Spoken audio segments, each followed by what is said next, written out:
You're in the CNN newsroom. I'm Pamela Brown in today for Brooke Baldwin, and we begin with what could possibly be the first words from LA Clippers owner Donald Sterling since he got banned from the NBA for life. An audio of a phone conversation leaked today from Radar Online.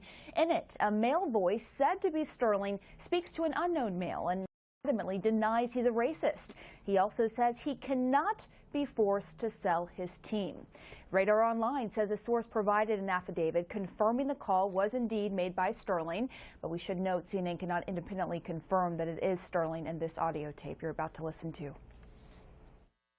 You think I'm a racist? You think I have anything in the world but love for everybody? You don't think that. You know I'm not a racist. I know when I heard the... I can't hear you. What about when I hear that tape, though? That tape I heard. I grew up in East L.A. East L.A., you die to get out of there. I got out of East L.A. I was the president of the high school there. I mean, and I'm a Jew, and 50% of the people there were black and 40% were Hispanic. You ever been to Boyle Heights? Yeah, I've been to Boyle Heights. So, I mean, people must have a good feeling for me. Did you talk to Griffin or anybody yet? Did you talk to him? I didn't talk to anybody. I'm in my house in Beverly Hills. Yeah. I mean, how could you think I'm a racist, knowing me all these years? How can you be in this business and be a racist? Do you think I tell the coach to get white players? Or to get the best player he can get? The best player he can get. I mean, I don't expect anything from anybody, but I do from you. I mean... You gave the money on that? It breaks my heart that Magic Johnson, you know, a guy that I respect so much, wouldn't stand up and say, well, let's get the facts. Let's get him and talk to him. Nobody tried.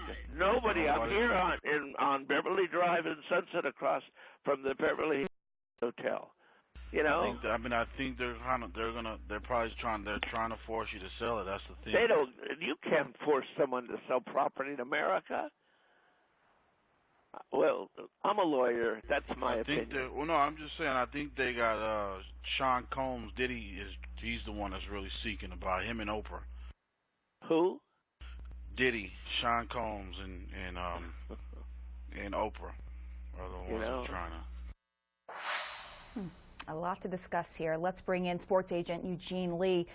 So, Eugene, if you take the audio at face value, it seems like he is genuinely perplexed that people think he's a racist. What was your initial reaction when you heard it?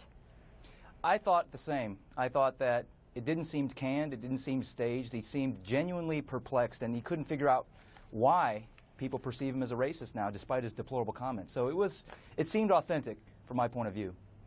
And what really jumped out to me was toward the end when he said, you know, you can't force people to sell property in America. Right here we have the Article 13D in the NBA Constitution, and it says here, it clearly states that an owner can be terminated if he fails or refuses to fulfill its contractual obligations to the association, its members, players, or any other third party in such a way as to affect the association or its members adversely. So was Sterling wrong when he says he can't be forced to sell his team? Sterling is incorrect. Now, governmentally, under the theory of eminent domain, the government can force the sale of private property for public use if just compensation is paid. Now, that's from a governmental side. Sterling bought the team over 30 years ago, paid $12 million for the Clippers. He would likely reap a sale in anywhere between $500 to $600 million. So one can see that just compensation would be paid here. Now, the key point to remember is that the NBA is a private organization, and under its bylaws, it does have the right to force the sale of a team to promote the good of the game, to promote the integrity of the game. So I think that they are within their rights if they do force a sale.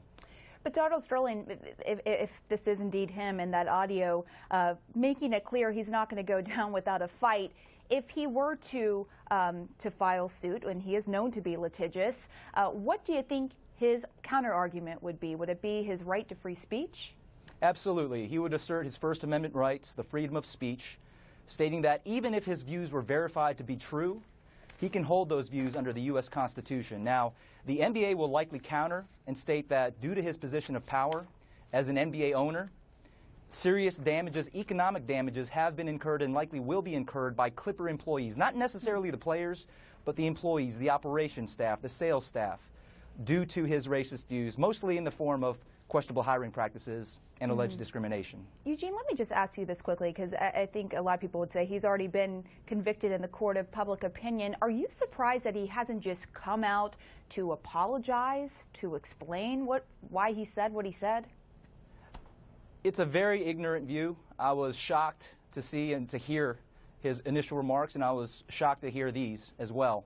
So I don't know if he necessarily will come out and express his remorse, but I don't think the verdict will change in the court of public opinion no matter what. All right, Eugene Lee, thank you.